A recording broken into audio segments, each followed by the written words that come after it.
You're looking at Red Peak. We've actually been up near the peak, the very top, like a couple 100 feet, but you can kind of see, I think that's the Elephant's Back, or at least the ridge, Red Ridge over here, and you can climb up over that. On the other side of that, Big Meadow, on the other side of these hills that you see, is Mice Meadows, and eventually it goes into the forest where you can hit up Showers Lake, or veer right, go to Round Lake, or you can go right over where Red Peak is. I showed you, there's Mice Lake, which is the warmest lake in the Sierras, but it's also very shallow. I just wanted to point out those landmarks because Red Peak has a lot of UFO and Bigfoot activity, and of course on the other side of Red Peak is Devil's Ladder. It's where all the immigrants and pioneers came through with their wagon trains trying to get into the pass of the Sierras and over. So, you know, you could sit here at just about any peak or any area you hike, you're going to see visible landmarks that you've hiked or stood at. And it's kind of funny because I could stand in one area and be like, oh, I stood at 10 different places, you know. And it helps for these videos because I can point out landmarks. Earlier in my video I said, oh, I was like, that's Red Peak. I made a mistake because the trees were obstructing me.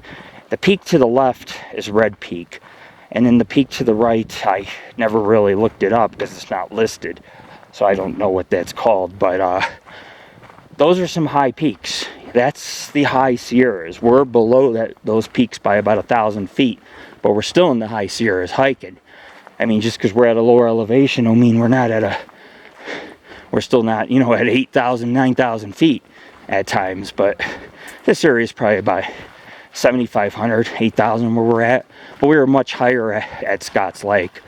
But anyways, we're just heading down. We'll make it to our Jeep. We'll make good time. Anytime you can go to a lake, have a picnic, hike in, hike out, get home before dark and have dinner, take a shower, play some games, watch some TV or a movie. That's a good day. That's a good day. That's a good day. Smoke a couple cigars.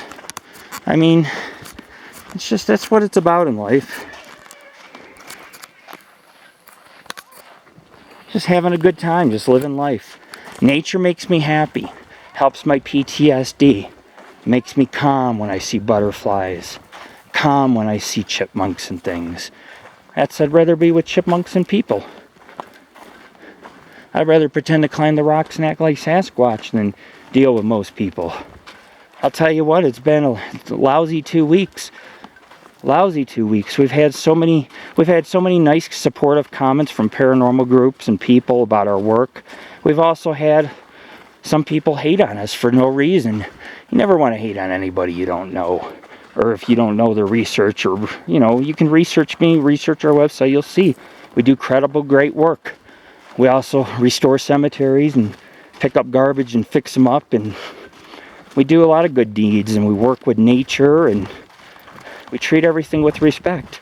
Even this place, I give it a lot of respect. The flowers all the way to the bees and the butterflies. I don't kill nothing, don't break any tree, any wood. I just leave footprints, that's it. But it's been a great day. There's a beautiful lake. I've seen at least, I'd say 6, 7 peaks. I got a cool snake photo. There's a little unmarked trail down there. It might be an animal path, who knows.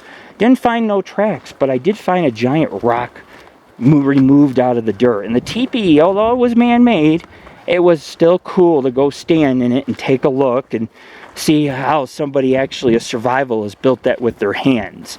So that takes a lot of work. That's skill. That's a skill that you can use. Very tribal, our ancestors did this and they survived. You're covering the sign. We go right, because that's the path to Big Meadow. That way. No, man, that's Big Meadow, and oh, he's just trying to that goes to Lake Darden LEC. It says right there, Mice Meadow, and well, it's Big Meadow here, but then if you keep going through, you go to Mice Meadow, and then you have Highway 89, which is the Luther Pass. Go that way. No. I know. You know your way. You're a wilderness man. You're a mountain man. He's a mountain man too. He just doesn't know it yet. You guys already were angry and you poked me in the head with a stick. Look at that big piece of volcanic rock. Either moved by glacier, who knows, but it's very black. I love volcanic rock. There was all sorts of lava tubes and volcanoes going off in this area, so there's a lot of black cliffs, and some of those rocks could have been thrown out of volcanoes and then moved by glaciers. But this is a primate playground. They go up into the rocks and up into the trees, and hey, sleep up in one of these trees, you never even see them. Be looking down at you, the beast, and you'd never even know it. That's why it's such an elusive creature, because it knows how to hide, and as you can see, it's so thick up in there. Who's going to go up in there? Who's going to get all caught up and climb rocks the size of Volkswagens? Anything could be up there. Bigfoot, some other undiscovered species, new plants, new butterflies, hybrids, new types of flowers. You just never know. You know, that cryptozoology is not just about Bigfoot. It's about the search for any type of species that's new. Every year there's, I think they said, every year there's like thousands of new species discovered, 3 a day, or is it 25 per day? And we're talking different insects and animals, and I mean, I read magazines, outdoor magazines on new species discovered every day, new types of sea life and jellyfish. Who knows, man?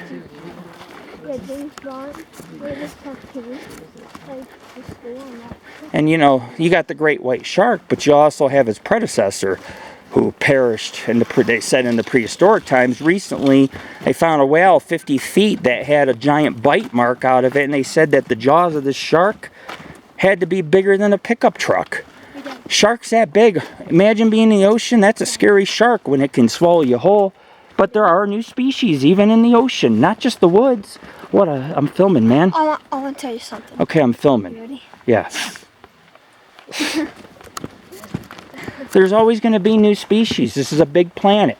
And imagine, there's billions of planets and moons. You could spend billions of years and you would never see it all, because you could spend 1 billion years on Earth and still never see every cave and every hidden area. Just like you could spend 1 billion years on Mars searching lava tubes and caves and ruins of cities. And even the moon has domes, and NASA cut out some things in craters and didn't release all the pictures from their first images in the 70s or 60s.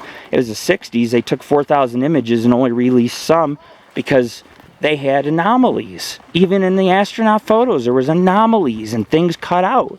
So, yeah, the universe is for us to explore. And kind of these woods that we're walking in right now, this is kind of like our own little universe. We're not in space. We're on not on another planet, but it's so vast out here that you could go behind those rocks. You might find some new species of life just like that. And that's what it's about. It's not about Bigfoot. Discovering new species is a science, and it needs to be brought to schools and public schools, and history needs to be rewritten, but so does, people need to realize that we're still discovering our Earth. So it's safe to say, or plausible to say, that a creature like Bigfoot or a lake monster or something prehistoric may have survived and is elusive, and just, you don't see it a lot, but it could be out there. It makes sense. There's different types of Homo sapiens, and DNA could have broke off, and you could have the primate hybrid. I mean, you can take a humanzee, which is a chimpanzee, and a human, and you can breed them, and that's pretty scary stuff.